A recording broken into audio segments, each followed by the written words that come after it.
By Dene McGriff. The world economy looks pretty bleak at the moment. As I have written in the last 3 articles, there is way too much money and debt sloshing around in the world, too many entitlements, too much complaining and too little production. Interest rates are increasing in Italy, Spain and even France. The debt death spiral has begun. But what if I told you that we have a temporary fix? Just remember, you heard it here first. I'm not going to back this up with a bunch of links because no one is talking about it and no one is supposed to even know about it. This is hush hush, but the powers that be are about to come upon trillions of new dollars. Let's all say it together now. Wait a Wall Street minute. How could that be? Printing money and monetizing debt will only lead to ruinous hyperinflation. What you see is what you get. There is no unfound wealth left in the world and gold's nearly at $2,000 per troy ounce.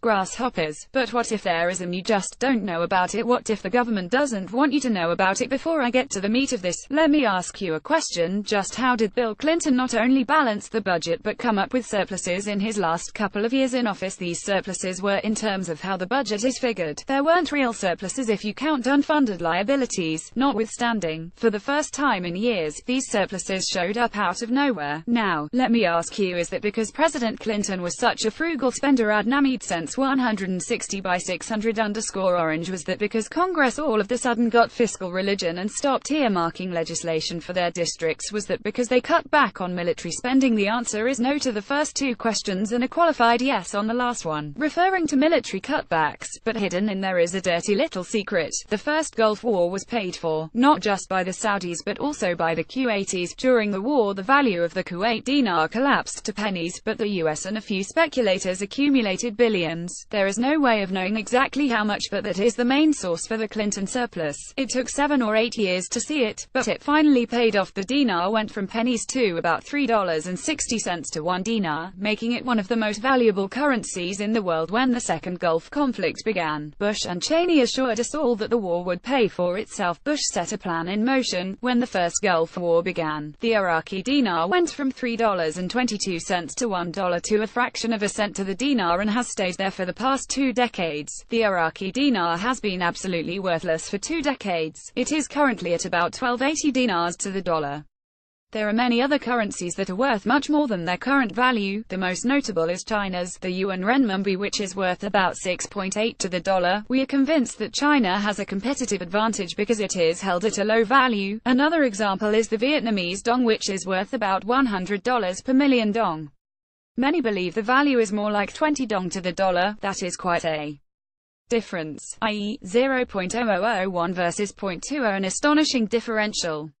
Now, let's shift gears back to the world monetary system for a moment before we come back to Iraq. The International Monetary Fund (IMF) realizes that the system of fiat currency isn't working because it is based on the good faith of the individual government printing the currency, and governments have proved down through the ages they can't be trusted. Meanwhile, there is a huge hue and cry to return to the gold standard because it at least bases value on something tangible and keeps us honest. The problem with the gold standard is that there isn't enough to go around basing a world economy on it. So, what to do? Over the past few years, the IMF has been working on complex formulas which would determine the value of a country's currency based on the resources and productive capacity. This could mean agricultural, mineral or other natural resources, or manufacturing output, intellectual resources, e.g.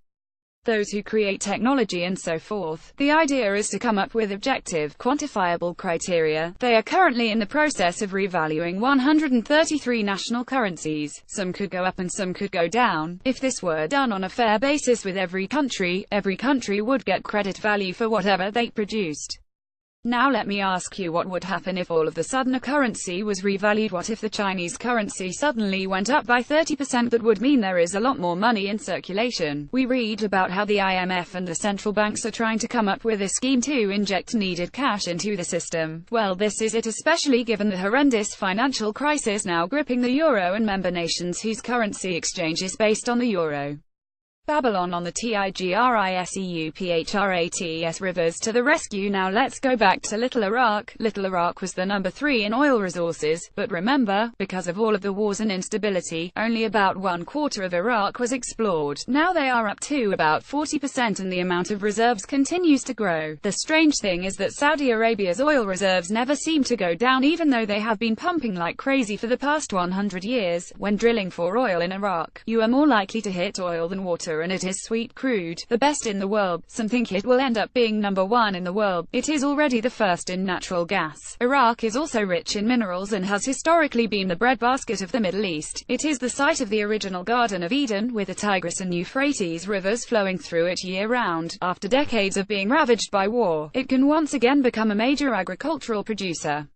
So what does this mean based on IMF calculations? The value of the Iraqi dinar should be around the $2 range. This is not unreasonable considering other Middle Eastern oil-producing countries average about $3 to $1. So what you say? It is estimated that the US government is holding 3.5 trillion Iraqi dinar IQD. If it were to revalue to the $3 level, that would be $10 trillion newfound dollars US. Imagine what fun our legislators would have with that. Of course, they could pay down the national debt, but I suspect they would just rather spend it and look like heroes balancing the budget and all. We can also safely assume that France, Germany, England and even the PIIGS are sitting on IQD. That would really help as well.